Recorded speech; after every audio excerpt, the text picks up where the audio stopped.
Hi friends, welcome to Rani's kitchen. నేను మీ రాణి. ఈరోజు tea time snacks recipe చూద్దామండి. చాలా సింపుల్ ప్రాసెస్తో టేస్టీ రెసిపీ. ప్రాసెస్ చాలా డిఫరెంట్గా ఉంటుంది.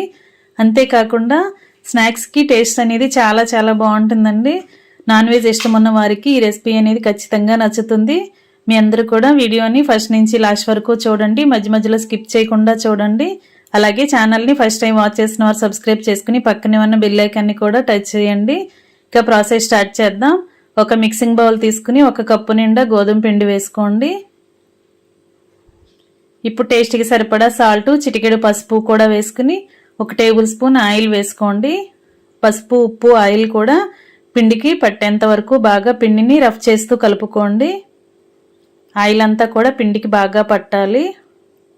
తర్వాత కొంచెంగా వాటర్ పోసుకుంటూ పిండిని చపాతీ ముద్దలాగా కలుపుకోండి. ఇలా రెడీ అయ్యింది కదా, దీనికి మూత పెట్టుకుని 1 అరగంట పాటు నానబెట్టుకోండి. ఇప్పుడు నెక్స్ట్ ప్రాసెస్ చూద్దాం. స్టవ్ ఆన్ చేసి ఒక గిన్నె పెట్టుకోండి. గిన్నెలో 1 గ్లాస్ వాటర్ పోసుకుని కొంచెంగా సాల్ట్ వేసుకుని చిటికెడు పసుపు కూడా వేసుకోండి. వాటర్ కాగటం స్టార్ట్ అయిన తర్వాత స్టవ్ ఆఫ్ చేసుకుని 1 కప్పు మీల్ మేకర్ని వాటర్లో వేసుకోండి.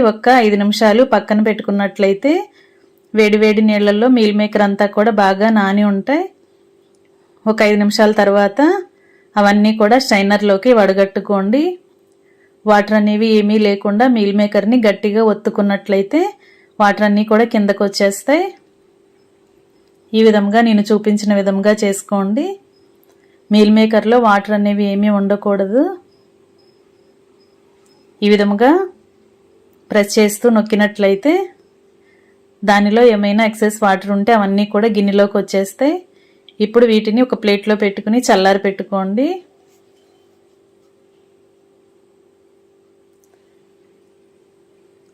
బాగా చల్లారిన తర్వాత మిక్సీ జార్ తీసుకుని అవన్నీ కూడా జార్లో వేసుకుని బరకగా గ్రైండ్ చేసుకోండి. వాటర్ ఏమీ ఉండకూడదండి. వాటర్ ఉన్నట్లయితే మరీ ముద్దలాగా పేస్ట్ లాగా వచ్చేస్తుంది గ్రైండ్ చేసినప్పుడు. అలా కాకుండా తురుములాగా రావాలి. ఇలా బరకగా పొడిలాడుతున్నట్లుగా రావాలి. ఈ విధంగా గ్రైండ్ చేసుకోండి. దీనిని పక్కన పెట్టుకుందాం. ఇప్పుడు స్టవ్ ఆన్ చేసి కళాయి పెట్టుకుని 2 టేబుల్ స్పూన్లు ఆయిల్ పోసుకోండి. ఆయిల్ బాగా కాగిన తర్వాత కడిగి పెట్టుకున్న కరివేపాకులు కొన్ని వేసుకోండి. అలాగే సన్నగా తరిగిన ఉల్లిపాయ ముక్కలు 1 కప్పు, పచ్చిమిర్చి ముక్కలు కొన్ని వేసుకోండి. ఆనియన్స్ని ఆయిల్లో బాగా ఫ్రై చేసుకోండి. 1 అర టీ స్పూన్ సాల్ట్ వేసుకుని 1 అర టీ స్పూన్ అల్లం వెల్లుల్లి పేస్ట్ వేసుకోండి. చిటికెడు పసుపు కూడా వేసుకోండి. ఇవి 3 కూడా ఆనియన్స్తో పాటు ఆయిల్లో బాగా ఫ్రై చేసుకోండి. ఆనియన్స్ బాగా మగ్గాలి. అలాగే అల్లం వెల్లుల్లి పేస్ట్ కూడా పచ్చివాసన పోవాలి. అంతవరకు కూడా ఇలా కలుపుతూ మగ్గించండి. బాగా ఫ్రై అయిన తర్వాత ముందుగా గ్రైండ్ చేసి పెట్టుకున్న మీల్ మేకర్ తురుముని వేసుకుందాం.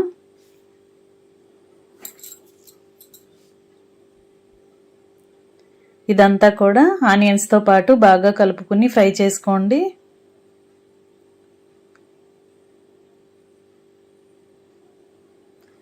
బాగా కలుపుకుని ఫ్రై చేసుకుని ఘాటుకి తగ్గట్టుగా కారం యాడ్ చేసుకోండి.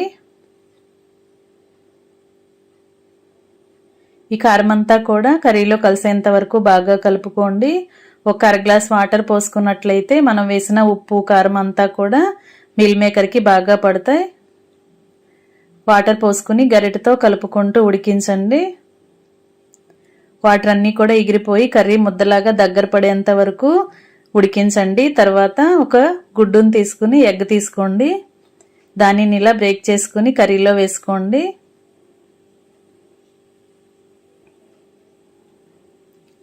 ఇలా వేసుకున్నాం కదా, ఇప్పుడు 1 అర టేబుల్ స్పూన్ ధనియాల పొడి, 1 టీ స్పూన్ జీలకర్ర పొడి వేసుకోండి. 1 అర టీ స్పూన్ గరం మసాలా వేసుకోండి. చిటికెడు మిరియాల పొడి కూడా వేసుకుని ఈ 4 ఇంగ్రీడియంట్స్ కూడా ఎగ్తో పాటు కర్రీలో కలిసేంత వరకు బాగా కలుపుకొని మగ్గించండి. వాటర్ అనేవి ఏమీ లేకుండా కర్రీ బాగా ఫ్రై అవ్వాలండి. ఆయిల్ రిలీజ్ అయ్యేంత వరకు బాగా ఫ్రై చేసుకుని మూత పెట్టుకోండి. స్టవ్ ఆఫ్ చేసుకుని కర్రీ పక్కన పెట్టేసుకుందాం. ఇప్పుడు ముందుగా కలిపి పెట్టుకుని నానబెట్టుకున్న గోధుమ పిండిని చూద్దాం. ఈ గోధుమ పిండి అనేది బాగా నానింది, సాఫ్ట్గా వచ్చింది కదా.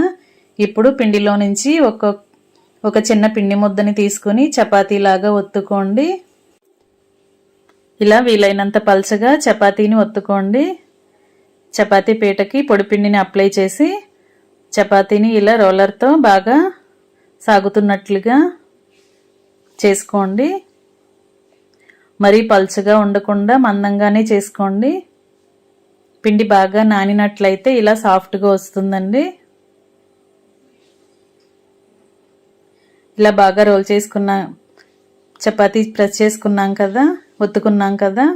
ఇప్పుడు ముందుగా ఉడికించి రెడీ చేసి పెట్టుకున్న కర్రీని చూద్దాం.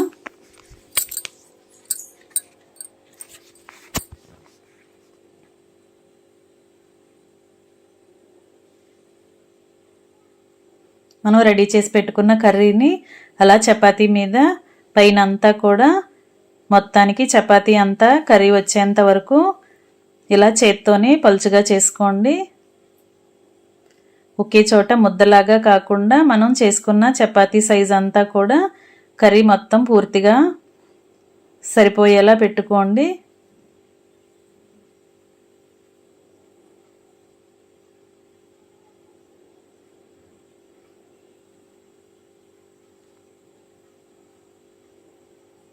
ఇప్పుడు నేను చూపించిన విధంగా కింద నుంచి పైకి రోల్ చేయండి. ఇలా మడత పెట్టినట్లుగా చేసుకోండి.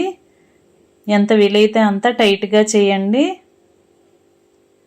ఇలా పై వరకు కూడా రౌండ్గా చేసుకుని ఇలా చేసుకోండి. నేను చూపించిన విధంగా చేసుకోండి. ఇప్పుడు చాకుతో చిన్న చిన్న పీసెస్గా కట్ చేసుకోండి. ఇలా నేను వీడియోలో చూపిస్తున్న విధంగా ముక్కలుగా కట్ చేసుకోండి.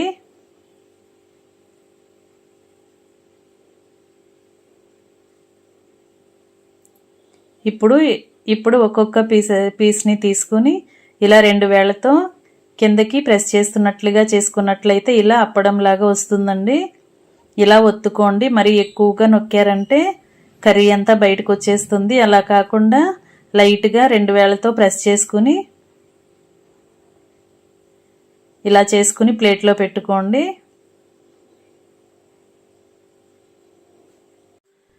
ఇదే విధంగా మిగిలినవన్నీ కూడా ఇలా చేత్తో ఒత్తుకుని ప్లేట్లో పెట్టుకోండి.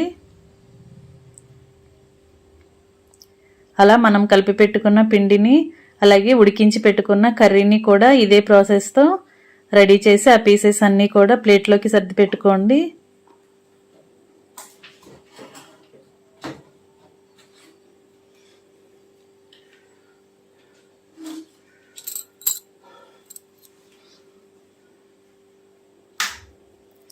మనం వేళ్ళతో ఎక్కువగా గట్టిగా ప్రెస్ చేసినట్లయితే కర్రీ అంతా బయటకు వచ్చేస్తుందండి. అలా కాకుండా ఇలా స్లోగా చేసుకోండి.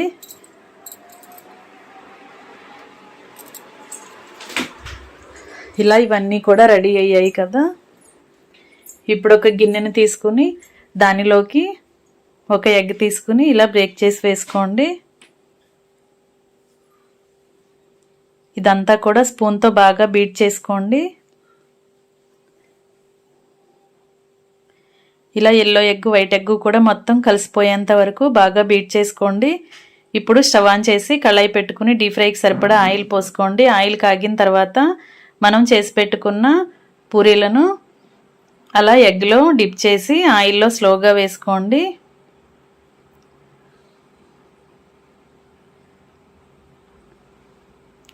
ఇలా నేను చూపించిన విధంగా 2 వైపులా కూడా కరెక్ట్గా ఎగ్ అంతా కూడా కోట్ అయ్యేలా డిప్ చేసుకుని స్లోగా ఆయిల్లో వేసుకోండి. ఫ్లేమ్ని మీడియంలో పెట్టుకుని వేసుకోండి.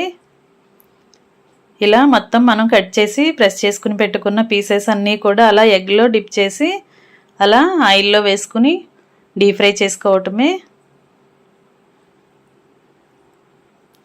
ఇలా ఎగ్తో చేసిన రెసిపీస్ అనేవి చిన్నపిల్లలకి చాలా చాలా నచ్చుతాయి కదండి. అంతేకాకుండా హెల్త్కి కూడా చాలా మంచిది. ఇలాంటి రెసిపీస్ చేసి అప్పుడప్పుడు పిల్లలకి పెడుతూ ఉంటే వాళ్ళు కూడా సరదాగా తింటారు. అంతేకాకుండా రెసిపీకి టేస్ట్ అనేది చాలా చాలా బాగుంటుందండి. కొత్తగా అనిపిస్తుంది. మీరు కూడా ఖచ్చితంగా ట్రై చేసి టేస్ట్ చేయండి. ఒకవైపున బాగా ఫ్రై అయిన తర్వాత రెండో వైపు కూడా టర్న్ చేసుకుని రెండు వైపులా కరెక్ట్గా ఫ్రై అయిన తర్వాత ఆయిల్ నుండి తీసుకోవటమే. మరి ఎక్కువగా ఫ్రై చేసామంటే కలర్ అంతా కూడా మారిపోతాయండి. ఇలా కరెక్ట్గా ఫ్రై అయిన తర్వాత గోల్డెన్ బ్రౌన్ కలర్ వచ్చిన తర్వాత ఆయిల్ నుండి తీసేసుకోండి.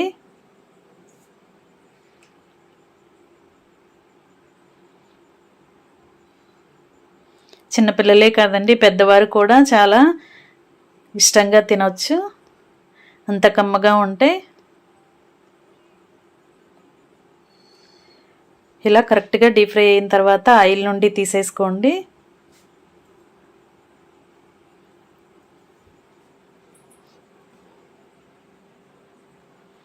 ఛానల్ని ఫస్ట్ టైం వాచ్ చేసిన వారైతే రన్ అవుతున్న వీడియో కింద రెడ్ కలర్ ఆప్షన్ టచ్ చేసి ఛానల్ని సబ్స్క్రైబ్ చేసుకోండి. పక్కనే ఉన్న బెల్ బటన్ని కూడా క్లిక్ చేయండి.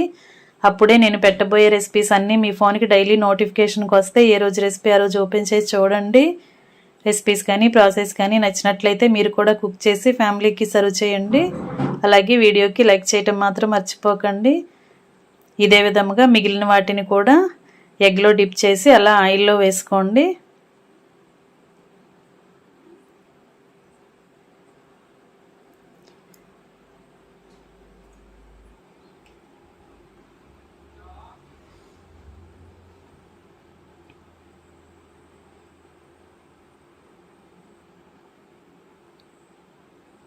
మొత్తం అన్నీ కూడా ఇలా ఆయిల్కి పట్టినన్ని వేసుకుని కరెక్ట్గా డీప్ ఫ్రై చేసుకున్న తర్వాత అన్నీ కూడా తీసి ప్లేట్లోకి పెట్టుకోండి.